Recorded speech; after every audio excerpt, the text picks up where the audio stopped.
Hey there, it's Martha. And if you're new, welcome. And if you're returning, welcome back. I have my October read. So I ended up reading 5 books in October. So I pulled this out of my monthly check-in video and decided to do a standalone book review video for you. It was a good month. I had a good month. I haven't read 5 books in a while. I felt like I probably did pretty well earlier on, maybe like April or something. And then I just haven't been able to read as much. I did read one physical book, and I'll get into this one. And then the rest were audio, and I DNF'd one. So we'll talk about the one so it would have been 6 books if I'd finished it, but I decided not to finish that one. And we'll get into it. So if you're interested in hearing what I read, a little spookiness, a little pumpkin spice, maybe a poltergeist or two, then stick around.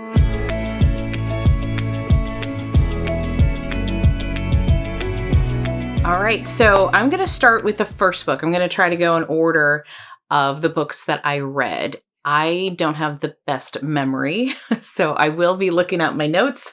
Got my glasses on over here too, and start off with the first one. The first book I read or listened to was The Raven Spell. So Raven Spell is an author that I didn't remember right away that I had read her before, but I did read this one called the Vine Witch. It was like in an Amazon Prime read, and I really enjoyed that one. And then I saw that she had Raven Spell, so I'd put it on my TBR list, which is ever growing, but I had put that on there, and I figured this would be a perfect book for October because it's got witches. In October, I want to read about spooky stuff. Not all scary, not all thrillers, but I think old Victorian England, and then you add these kind of, they're witches. Yeah, they're witches. And then you've got a little magical stuff going on. I was like, that's going to be a great book for October. So I ended up giving this book 4.25 stars. Let's just start off with that. I do like books set in like Victorian England. I've read several. I remember reading like The Last Apothecary. So I like those kind of historical books. And then you add a mystery to it.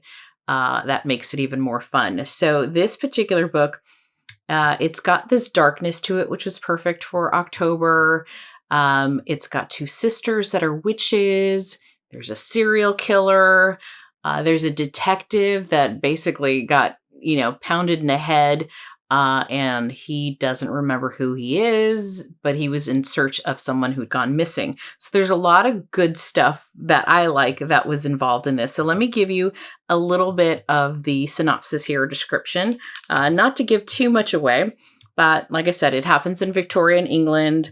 There is a character named Ian Cameron. He's a detective, and he is found dazed and confused in a riverbank in Victorian London. Among his effects, there's bloodstained business cards.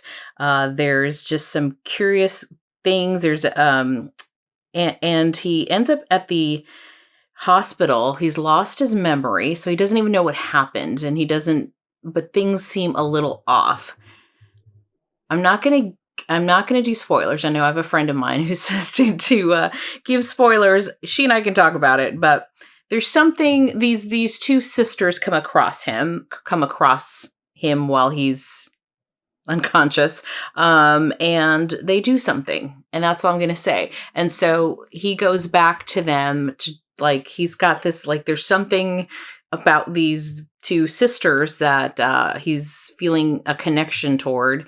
And one of the sisters, I think it's Edwina is her name, she wants to help him try to find kind of what happened to him and that missing person, that person that he's searching for. And I don't remember if I said there's a serial killer involved. So don't want to give too much away, but if that sounds interesting to you, that might be a good book. Like I said, I gave this a 4.25, and the Story Graph preview says that this is captivating read for fans of atmospheric and suspenseful mysteries that blend magic, history, and intrigue, particularly those who enjoy stories that weave together the thread of mystery, magic, and supernatural in a very rich, detailed Victorian London. So I would 100% agree with that. If you like those kinds of things, as far as the serial killer goes, there's nothing gory going on that I can recall. There is some magic, wizardry and witch magic, and so I enjoy this, and a little bit of a romance as well. I'll add that in there, tiny bit. So if that sounds interesting to you, that is The Raven Spell, and The Raven Spell is by Luanne G. Smith. It looks like this is book 1 of a series. So I have the second book kind of, on my list. I think it's called The Glamourist, the second book on there, ready to go. I did read The Vine Witch from her and enjoyed that one. So if you're familiar with that one through Amazon, you might be familiar with this author's name. So that was The Raven Spell. The other book I read, I think I mentioned it last month, but I didn't really get into detail because I was so close to finishing. So I thought, I finished this like October 3rd. So maybe I did read 6 books. This is The Love of My Afterlife. So I had started this one in September, was so close to finishing it, but didn't quite finish it when I filmed my monthly video back in October. And so this is by Kirsty Greenwood. This one is a romance novel, rom-com.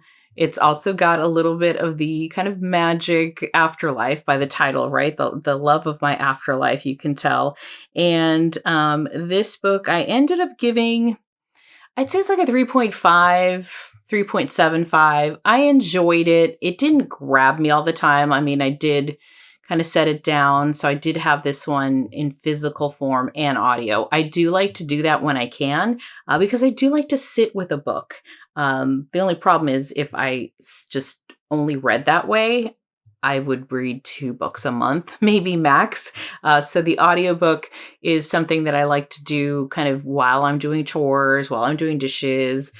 Maybe if I'm too tired, like my eyes are too tired, I can listen to it and then play a little solitaire on my phone. So I do, when I can, like to have both, and I just kind of flop back and forth, stopping at a chapter, picking up the book, at that chapter, and kind of going along like that. So this book is about a recently deceased woman. It's I think she dies, quote unquote, choking on a burger. I think is what it is. It takes place in England, so this is another kind of British theme. And she goes to where you go after life, and when she's there, she's kind of like in a waiting room, right? And there she meets another person who has just recently died. And there's like instant connection, like love at first sight. Like she feels like, oh my gosh, this is my soulmate. And there was a mistake with him. And so he's sent back to go to live, right? And he doesn't, they're like, oh, you shouldn't be here. And he goes back. And then she's like, well, wait, like how can I go back? This is the love of my life. She's someone who is very much on her, like, independent, doesn't really date, kind of keeps to herself, doesn't really have friends. She's very grumpy. She's kind of a grumpy character. And so the person, we'll call her like a afterlife manager, kind of feels for her. She's still young, and she's like, you know what? It might be kind of fun if I give you a challenge. And I think it's 9 days, like within 9 days, you can find this guy. All she knows is his name and that he lives somewhere in London. I don't even think she knows his name. Sorry, take that back. She does not know his name. She just knows what he looks like and that he's in London. And so the person, the manager, I'll call her, this afterlife, the lady that she meets that's in charge of the afterlife, says, if you can find him within 9 days and get him to kiss you, you don't have to come back and you can finish off your life on Earth. So that's kind of the theme of the book. She's on the hunt, trying to figure out who this person is. And along the way, she meets some strangers as she's trying to find who it is that are wanting to help her.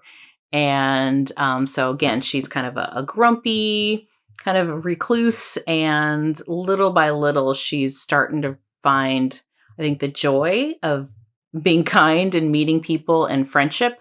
And so that's the part that I liked about the book, and And so that's all I'm going to say about that one. But I will read kind of like who this is for. So this is for people who like a lighthearted. So it is lighthearted, humorous, and stories that kind of tug at your heartstrings, particularly those that enjoy magical realism. I really do enjoy magical realism, romance, and a thrill of second chance at love, making it perfect fit for readers who crave a feel-good, heartwarming tale of self-discovery, found family, and the transformative power of love. So it's got magical realism. It's got found family. It's got some love in there. Those are all things that I enjoy. So although I just gave this one a 3.75 because it I can put it down and kind of not think about it for days. So, and it took me a little longer to read than I would have thought.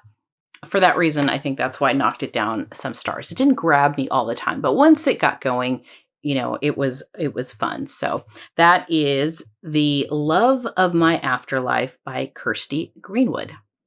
All right, next we're going to talk about the one I DNF'd. It was recommended to me here on YouTube. It's the Pumpkin Spice Cafe. It's been kind of all over everywhere. Even on YouTube, there was people talking about it, I think on TikTok. This book was everywhere, and I think probably because of the pumpkin spice name. And I started it, probably read or listened to a good hour of it, and then decided to put it down. Now, one of the things that I did say from my September reading, kind of lessons learned of September, is there's a few books in there that I kind of pushed through that I didn't love necessarily, and I wanted to take a different approach in October and do a little more sampling. So does it grab me right away? If not, put it down, pick up something else. And that's what it was with the pumpkin spice. I don't know. The characters didn't really grab me. It was like this quick kind of love, that started right away, but you really don't know much about the characters other than this woman has, if I remember correctly, has moved into a town, opening up this pumpkin spice or pumpkin cafe. It's not pumpkin cafe, but a cafe there. And she's inherited it. That's right. She inherited it from like an aunt or something like that. I should probably look it up and tell you the exact thing. But I read it for about an hour. She goes to this like public town hall. And it just didn't grab me. So I decided I would listen to the advice that I gave myself back at the beginning of October, and is like, put it down. Maybe it just isn't for right now. Maybe if I hear more about it from other people and maybe decide to give it a second chance, I would. But I actually did watch a book review of this one, and she felt the same way about it. She pushed through it and finished it. She's like, not a lot happened, and it's really about this woman in, just in this small town. So for that reason, I don't think I'm going to pick it up again or attempt it. I know there's a couple of other books in this series. Like the next one is like the cinnamon something. I think it'd be cute and fun, that matches the season, but it's not what I was looking for. So I decided to DNF it. So let me know if you've read that book or what other books you're reading or what other books you read in October. And have you read any of the ones I've talked about so far?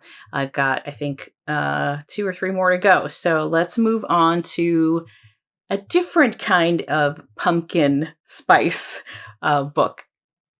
Pumpkin spice was a no, but I wanted something kind of like that kind of feeling like this Hallmark movie, but for spooky season.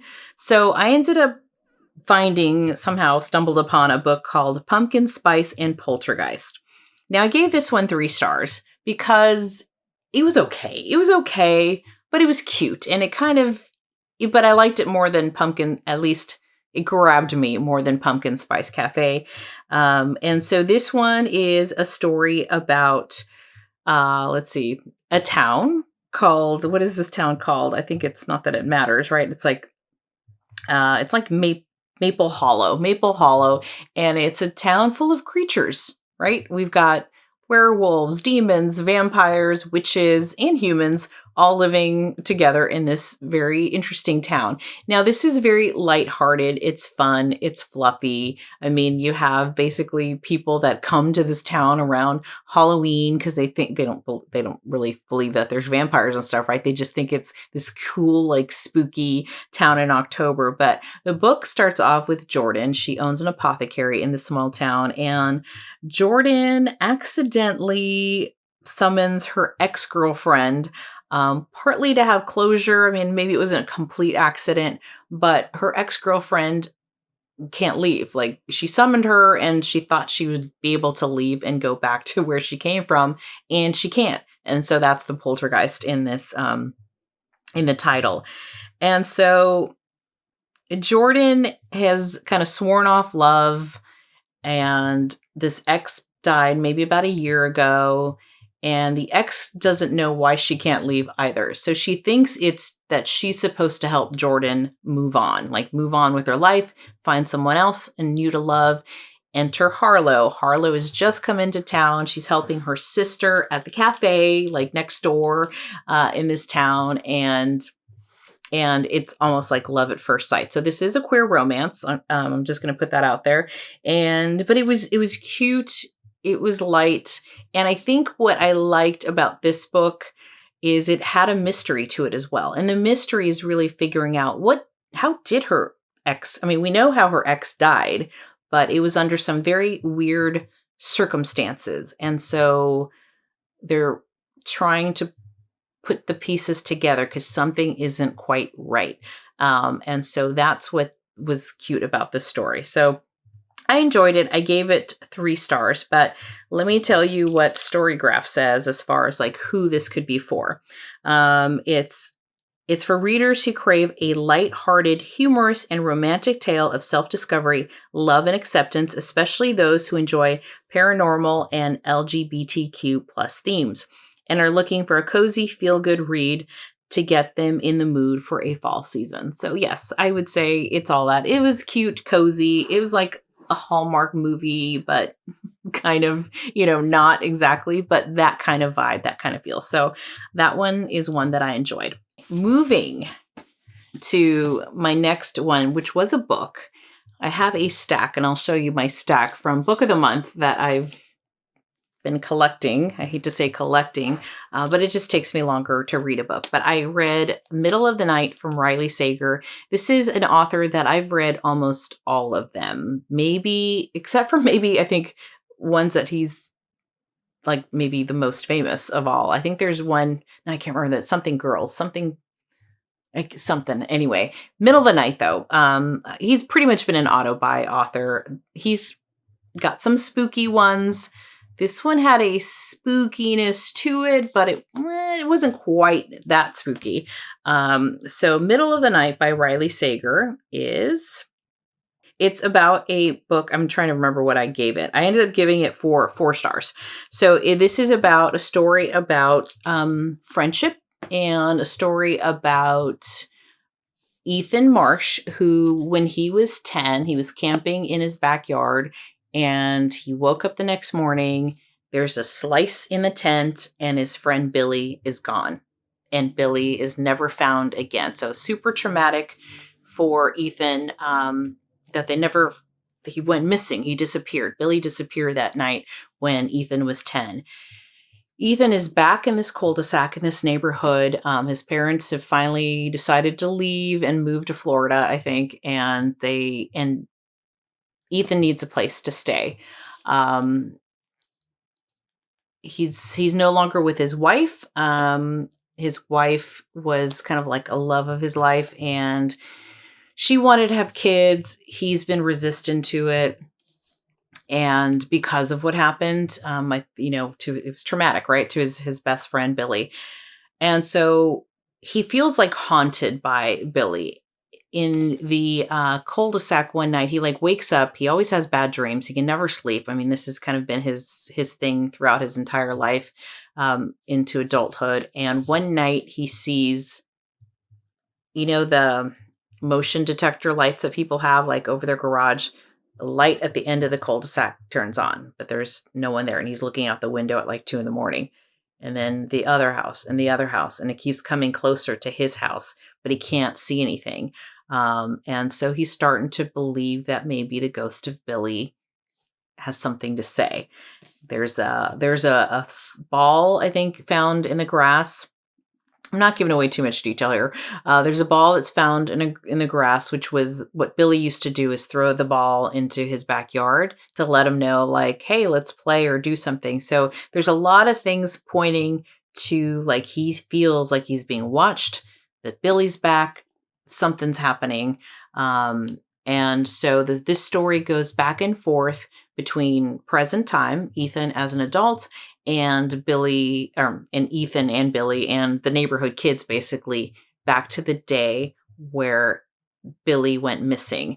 And I do like the kind of flashbacks from the different characters and their perspectives and what role they played that day. I think that was good for pacing of this book.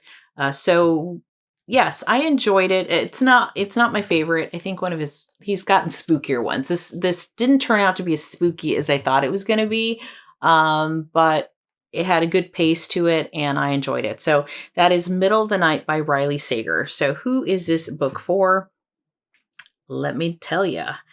This book is for,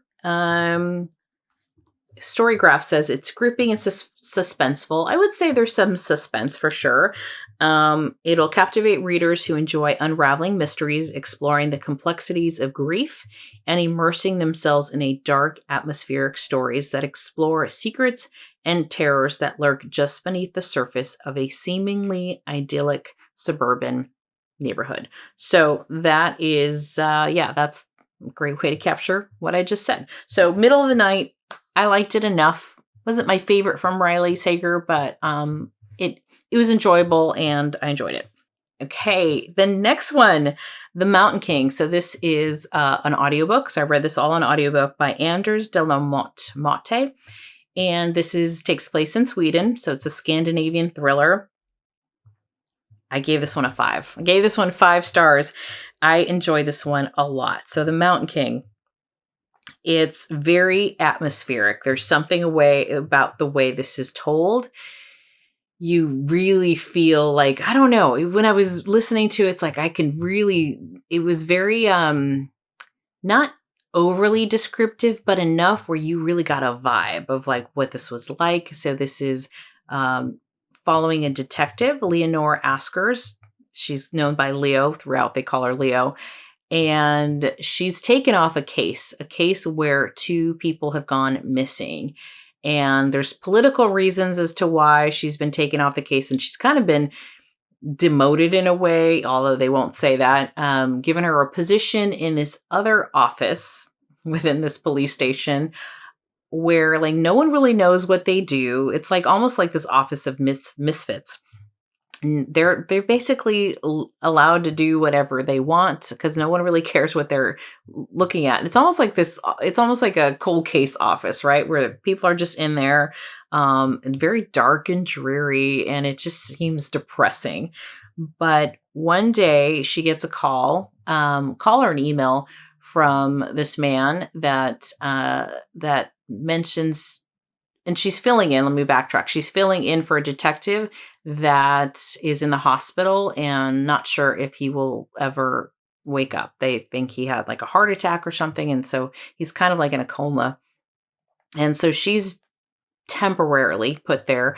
And so she gets a call from this guy that says this other detective that she's filling in for was helping him. There's these weird little figurines that are found, and there's this model train station that they have, a model train scene. And the way it was described is like this huge model, right?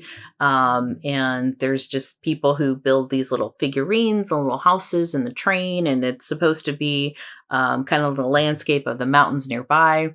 And there's these weird figurines that shouldn't be there that keep being found. And at first she's like, what is this guy working on? So what, right? Some dude finds these little figurines in a train model, big freaking deal. But then things start coming together and those little figurines actually mean something. So little by little, she starts to see that there is like almost breadcrumbs of other missing people or people who have died, have been murdered or something, or found dead. Let's put it that way. And she's starting to see something very sinister going on. This book is creepy. I would describe it as sinister. It reminded me a little bit too of, what is that? Oh man. I want to say Ashley Judd is in it. It's a book, and it's something like girls, and like Denzel Washington might be in it, I think. Or Morgan Freeman. Does this ring a bell? It's a book, but they made it into a movie, and it's where there's this person that's kind of collecting people.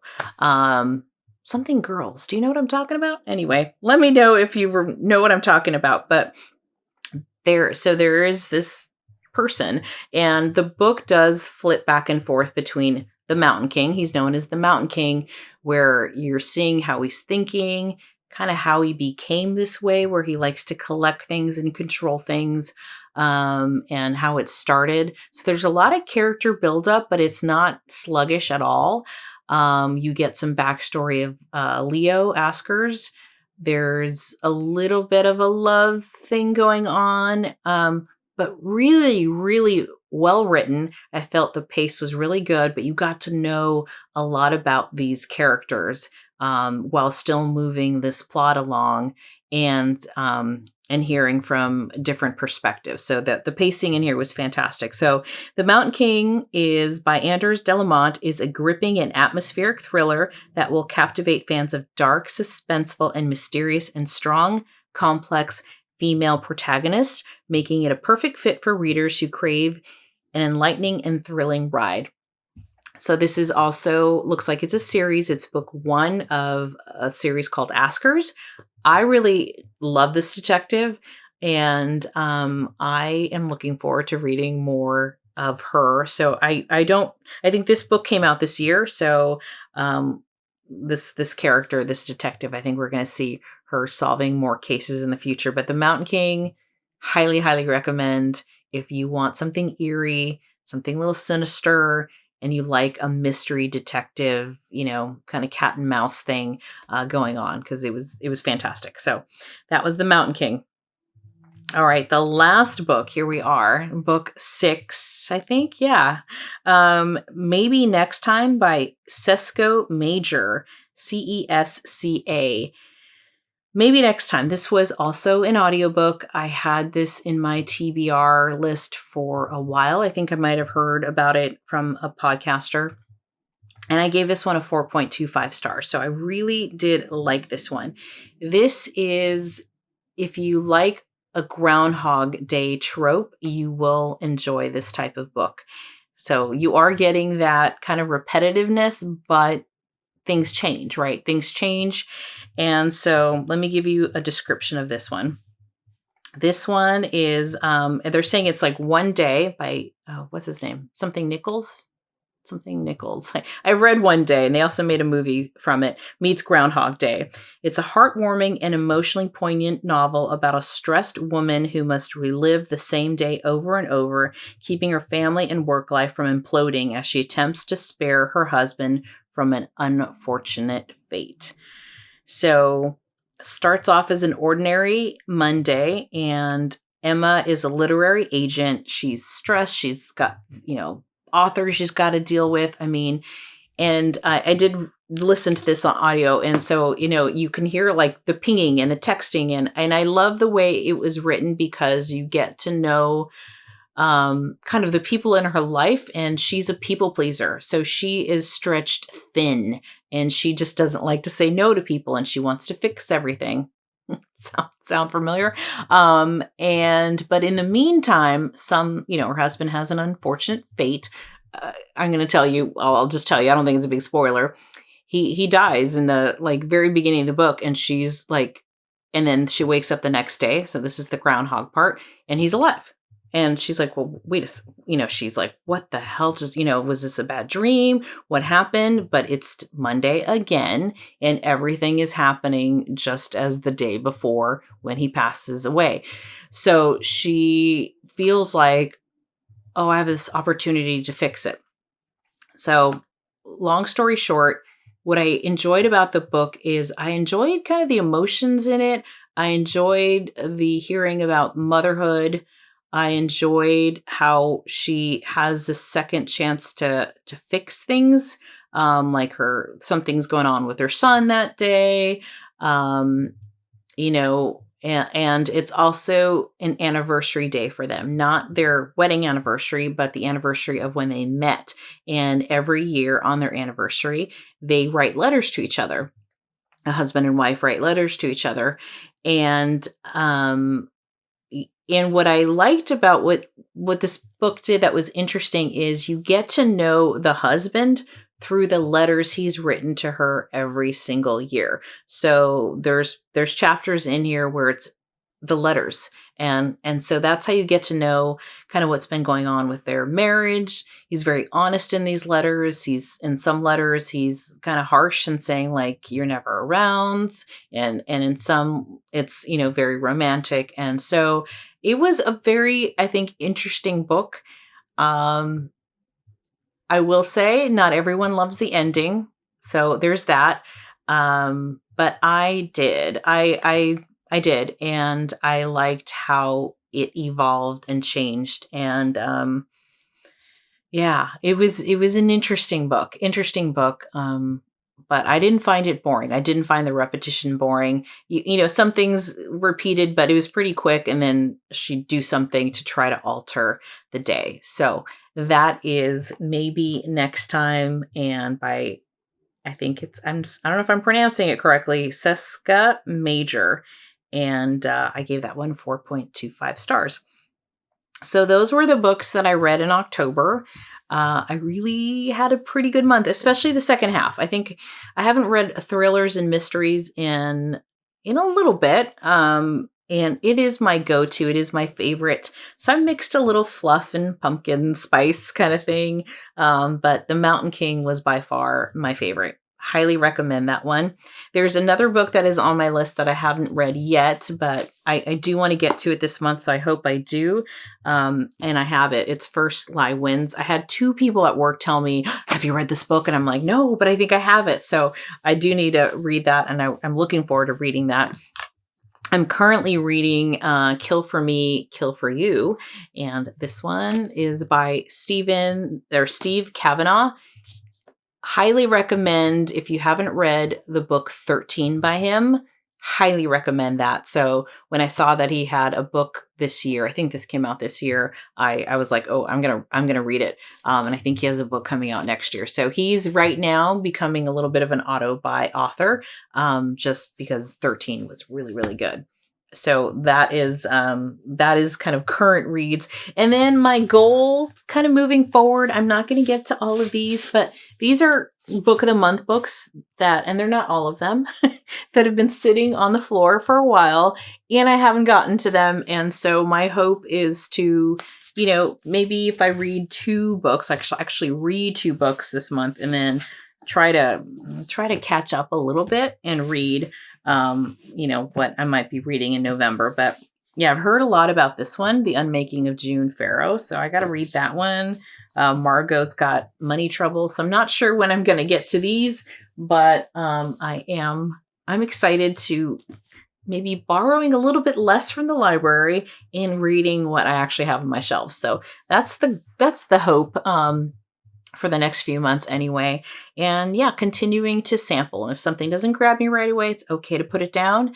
And maybe it's just a not for now. But yeah, so I hope you enjoyed hearing about what I've been reading. Let me know if you read any of these books, or if you have a suggestion for a book that I should read that you think I'd like, knowing, if you've listened to me enough, you probably get an idea of what type of books I like and enjoy.